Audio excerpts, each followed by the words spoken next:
अस्सलाम वालेकुम।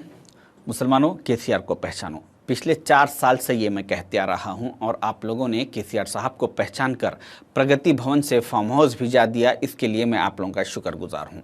2023 के तेलंगाना के असेंबली इलेक्शन में केसीआर साहब की हार के बाद जिस तरह से बीआरएस का ग्राफ काफ़ी नीचे गिर चुका और दिन ब दिन कांग्रेस का ग्राफ बढ़ते जा रहा है, तो इस सिचुएशन को देखते हुए केसीआर साहब ने अभी आने वाले लोकसभा इलेक्शन के लिए एक तेलंगाना में सर्वे करवाया।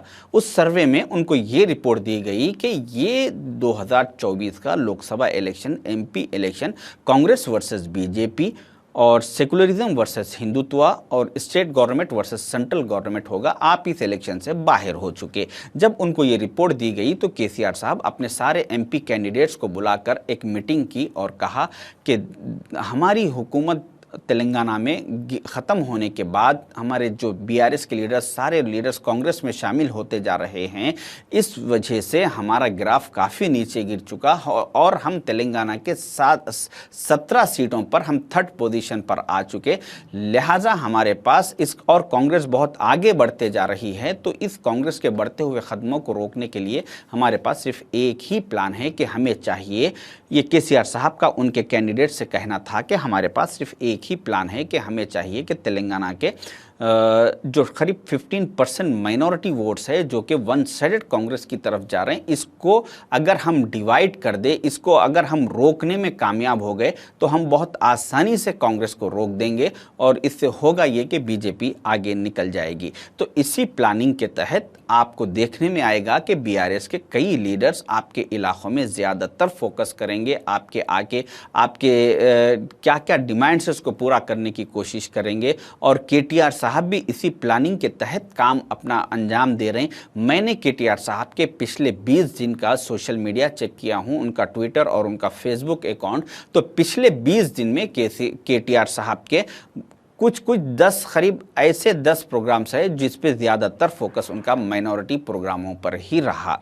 जबकि आपको मालूम होना चाहिए कि 14 जनवरी को संक्रांति की फेस्टिवल था और 8 मार्च को शिवरात्रि थी और 25 मार्च को होली थी और 9 अप्रैल को उगादी की 4 बड़े फेस्टिवल्स थे। मगर इन 4 बड़े फेस्टिवल्स में केटीआर साहब ने ना तो किसी बीआरएस के लीडरों के घर गए और ना ही तो कोई बीआरएस के लीडर्स इनके घर आके इनसे मुलाकात की फेस्टिवल के दिन। मेरी नज़रों से तो इनका ऐसा कोई फ़ोटोज़, वीडियोज़ वगैरह कुछ भी नहीं गुजरा। जबकि आपको मालूम होना चाहिए कि 11 अप्रैल को जो रमज़ान की ईद थी, उस दिन केटीआर साहब बीआरएस के मुस्लिम लीडरों के घर आते हैं, उनसे मुलाकात करते हैं, उनके घरों में बैठ के बिरयानी खाते हैं और हमदर्दी मुसलमानों से जताने की कोशिश करते हैं। जबकि 10 साल जब ये हुकूमत में थे तो इनको मुसलमानों से कोई हमदर्दी नहीं थी, अब इनको मुसलमानों से हमदर्दी आ रही है। तो ये केटीआर साहब की बीआरएस की एक प्लानिंग है मुसलमानों के वोट को डिवाइड करने की। इस वजह से खुदारा ये इलेक्शन वो इलेक्शन नहीं है कि 1000-2000 रुपये दे के लेके वोट देने करने का या बिरयानी खा के वोट देने का।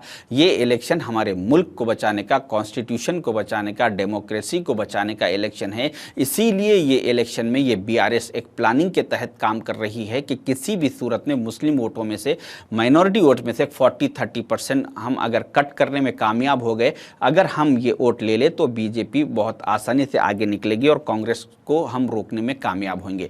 तो इस बीआरएस के प्लानिंग में खुदारा मत आइए, मुत्तहिद होकर कांग्रेस के फेवर में काम कीजिए। और अगर ये इलेक्शन में बीआरएस पार्टी अगर सीरियस इलेक्शन लड़ती तो जैसा कि पेद्दापल्ली से कोपला ईश्वर साहब जो कि एमएलए हार गए, उनको एमपी वहाँ का टिकट दिया गया। सिकंदराबाद से पद्माराव साहब को जो कि एमएलए है, उनको एमपी का टिकट दिया गया। मगर कोई केसीआर साहब की फैमिली से कोई एमपी के लिए कॉन्टेस्ट नहीं कर रहा है। अगर इस इलेक्शन में केसीआर साहब सीरियस होते तो वो खुद किसी एमपी कॉन्स्टिट्यूंसी से इलेक्शन लड़ते या केटीआर साहब को लड़ाते या हरीश राव साहब को लड़ाते। जबकि ये टीआरएस के बड़े लीडर्स है, मगर ये लोग घरों में बैठे हुए हैं और दूसरे लीडरों को इलेक्शन लड़ा के इनका मकसद ये है कि मुस्लिम वोटों को, माइनॉरिटी वोटों को डिवाइड करे और कांग्रेस को रोके और बीजेपी को आगे बढ़ाए।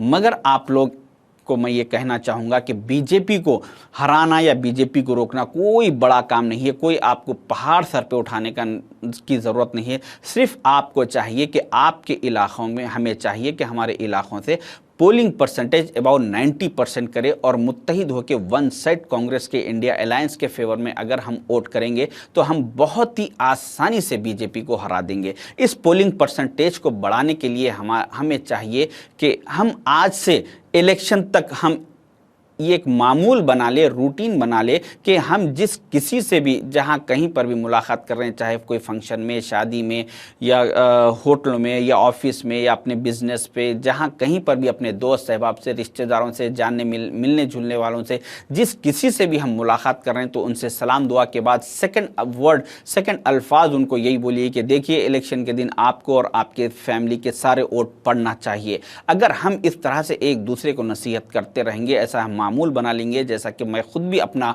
मामूल बना लिया हूं, मैं जिस किसी से भी मिल रहा हूं उनको यही नसीहत कर रहा हूं सलाम दुआ के बाद कि देखिए आप और आपके घर के सारे वोट पड़ना चाहिए, पोलिंग परसेंटेज बढ़ना चाहिए। अगर ये हम मामूल बना लें तो बहुत ही आसानी से हमारा परसेंटेज बढ़ेगा। और अगर तेलंगाना में माइनॉरिटीज़ अगर 90% पोलिंग करते हैं और कांग्रेस के फेवर में करते हैं तो ईज़िली बीजेपी का यहाँ से सफाया हो जाएगा। हम जहाँ कहीं पर भी महफिलों में बैठते हैं, बात करते हैं तो अरे बीजेपी को हराना है, हम दुआ कर रहे हैं, हम दुआ करने से, खाली दुआ करने से कुछ नहीं होता, दुआ के साथ दवा भी ज़रूरी है। आपको चाहिए कि आपका हक़ जो है वोट डालने का वो अदा करे, उसके साथ आप दुआ करें। खाली दुआ घर में बैठ के पोलिंग के दिन आप पोलिंग स्टेशन नहीं जाके अगर आप दुआ करते बैठेंगे तो उससे कुछ होने वाला नहीं है। तो इसीलिए आप मुत्तहिद होके परसेंटेज बढ़ाइए, इंडिया अलायंस के फेवर में, कांग्रेस के फेवर में वोट दीजिए। अगर आप ये वोट दे दिए तो बहुत ही आसानी से बीजेपी का खात्मा होगा। शुक्रिया, अल्लाह हाफिज़।